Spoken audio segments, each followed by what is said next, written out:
boobu nga njëkk a wax xam nga man moom ci yango yi laa dëkk xam nga ñun Sénégal dañuy gis dara rek maanaam songandoo ko te duñu xam exactement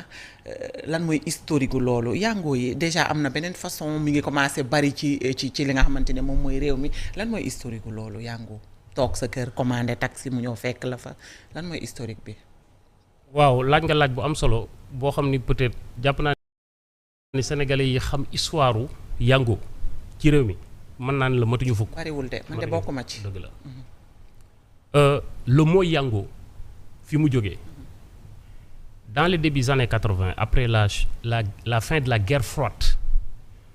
la chute du mur de Berlin en 1989 occidentaux yi xam ni ils n'ont plus besoin de colonel Mobutu ci lañ ko bëggoon a larguer et colonel Mobutu s'est senti menacé il a voulu s'approcher vers les Russes. Maintenant bi mu demee def ak ñoom alliance Russes yi ñoo ñëwoon Congo Kinshasa à l'époque di ko proposer pour couvrir ko ni ko dañuy développer sa réew créer fi ay industrie donc dañuy jox une bonne partie ñu de secteur industriel ñu defee industrie su ko defee sa population mën a liggéey te proposition yi ñu ko njëkk a proposé dafa am benn entreprise russe bu doon doog a judd jamono yooyu bu tudd Yandex. waaw benn compagnie de géolocalisation mi ngi mel ni mooy seen Google Yandex booba ay taxi électrique la doon liggéey ak ay VTT donc comme suñu BRT bi ni mu nekkee benn compagnie électrique wala oto sans kii réseau ferroviaire yu mel noonu ay tramway yi ngay gis booba boom la ko Russie yi bëggoon a defal pour jege ko rek léegi bi ñu ñëwee wax ko turu entreprise bi tombeek doomam bu jigéen troisième doomam bi jigéen tuddoon Yango Mobutu exactement Yango Mobutu moom mi ngi woon ci conception panafricanisation ou la jaïrialisation du Congo. Ancien Kinshasa mu tuddee ko ancien Léopoldville bu tuddee ko Kinshasa Congo tuddoon la République démocratique du Congo mu tuddee ko la République du Zaïre colonel Mobutu bi mu dolli ci Seko Butwa xaw ma maanaam affaire africanisation bi ci la proposé woon Russie ñu dindi Yandex bi tuddee compagnie bi Yango donc le nom Yango vient de la fille de colonel Mobutu. D'accord, ok. Voilà donc mais tubaab yi nanguwuñu ko woon à l'époque nanguwuñu ko woon maintenant le mot Yango en russe signifie index. waaw maanaam objectif voilà objectif. mais compagnie la réseau ferroviaire boo xam ni moom nag moom mooy dox ba tey comme ni ngay gisee Uber bu États-Unis ñuy liggéey via Google Yango noonu la ñuy liggéey via Yandex donc bari na ci ay Europe ay taxi ay compagnie ay transfert de bagages yoo xam ni ci Yandex la donc mooy Yango bi dañ ko africaniser donc après peut-être 40 ans plus tard ci la Russie ñëwaate Afrique nag maintenir projet bi maintenir le même nom qui est le nom de la fille de colonel Mobutu maanaam njabootu Mobutu sax li may wax ni maanaam xamuñu ko. ñi ko xam bariwul en tout cas nee naa leen Cheikh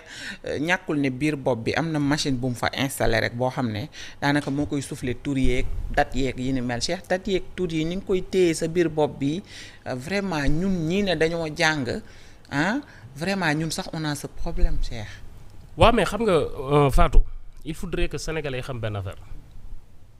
ñi am privilège toog ci ay télé di wax cela ne va pas dire que ñoom rek ñoo war a wax. dëgg la ñi am privilège toog ci caméra yi ñu leen di wane sénégalais yi di leen gis du caage ni ñoom rek ñoo ko war a def mais dañoo napp li ëpp ci askan bi bañ jàpp ni waruñu cee bokk. par contre ñi nga xam ni jànguñu tooguñu ci ay télé am na ci ñoo xam ni yàlla def na ci ñoom loo xam ni mën naa taal Sénégal ci naataange mën naa am ci ñooñu laa bokk man damaa teel a détecté mission bi ma am sama diggante ak sama société xam ni mën naa indi lu bees la nag li ci ëpp solo. mooy xamal nit ñi ni li ñu accroché wu nekk ci di ci dund depuis plus de 60 ans te mënta yóbbu réew mi Sénégal fenn il faudrait que ñun ñi nga xam ne am nañu capacité wu indi lu bees ñu indi ko. donc loolu la moo tax ma ni la man j'ai une mission parfois ñii dañ may qualifier politicien ñii di ma qualifier chroniqueur ñii di ma qualifier journaliste ñii di ma qualifier aw ma problème bi. yow professeur nga yow professeur li ëpp solo je me considère comme un missionnaire j'ai une mission pour ma nation et j'ai une dette envers mon pays ou bien mon pays a une dette envers moi nu ma def ba rattraper ko li ma ko mën a rattraper mooy li ma am ci niveau d'information de la précarité que ces Sénégalais vivent ma ñëw engagé wu xëccoo réew mi jël ko yóbbu ko ci naataange pour génne réew mi ci jafe-jafe. macha allah en tout cas alors balaa ñu dugg ci le 25 bëgg naa ñu wax ci li xewoon àjjuma ci réew mi foo nekkoon vendredi bii passé. waaw maa ngi woon ci réew mi. vendredi réew mi yënga woon na nag président Macky Sall yëngal na réew mi vendredi. waaw loolu dëgg la accueil bi nga xamante ne Sénégalais yi réserver nañ ko. waaw loolu dëgg la mel na ñu doon wax naan dañ koo mere ak yi ni mel ils sont passés à côté quand même. waaw loolu dëgg la mais jàngatu li xew ci réew mi vendredi bi passé. ça peut être au-delà des clivages politiques maanaam waruñu ko natt rek ci ay sénégalais yu kontaan ak sénégalais yu mer wala yu am gàcca waruñu ko natt rek ci président bu dellu si parti politique am jógaat nañ contre nguur goo xam ni dañuy daanu Ousmane Sonko déedéet Sénégal dafa retrouver ce qu'on appelle un ouf. waaw soulagement.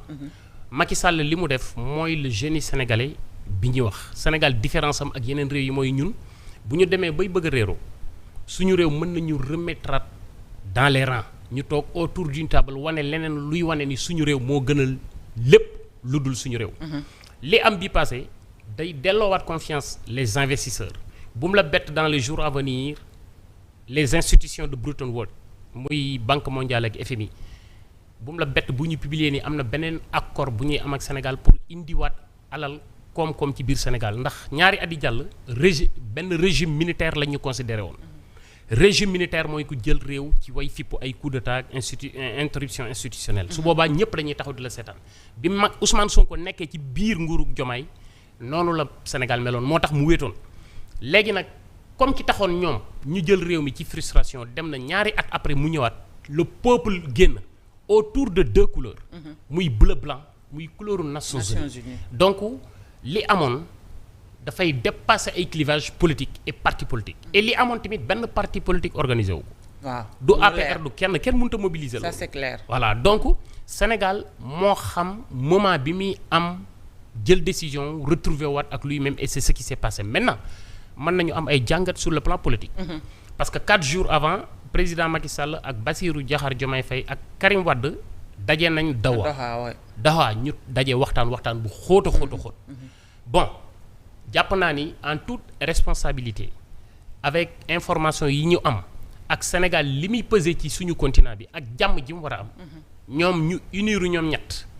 dans les futures coalitions politiques à venir peut-être pour soutenir Diomaye c'est pas exclu néew ma loolu la ñu waxtaanee mais pour intérêt de la nation effectivement pour éradiquer complètement ce fléau Pastef nga xam ni c'est une secte dirigée par ce gourou Ousmane Sonko non seulement baaxul ci suñu stabilité baaxul ci suñu économie mais baaxul ci suñu progéniture tout le temps dama koy wax di ko répété waat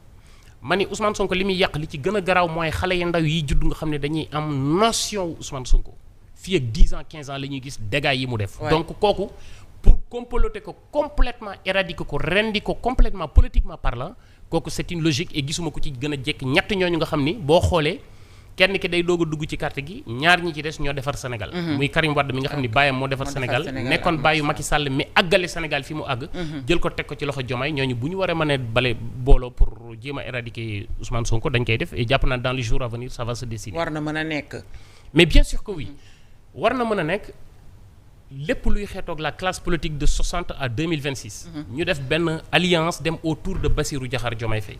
pour l'intérêt de la nation et pour le développement de notre pays. Maintenant nous la nouvelle génération nga xam ne dañoo ñëw apporter une nouvelle offre ñun on n'a pas besoin de rejoindre ces gens-là ñun dañoo war a toog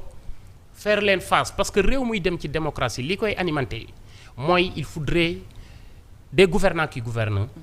un État qui dirige des dirigeants qui dirigent et une opposition saine et choisie une opposition de proposition c'est ce que nous souhaitons être nous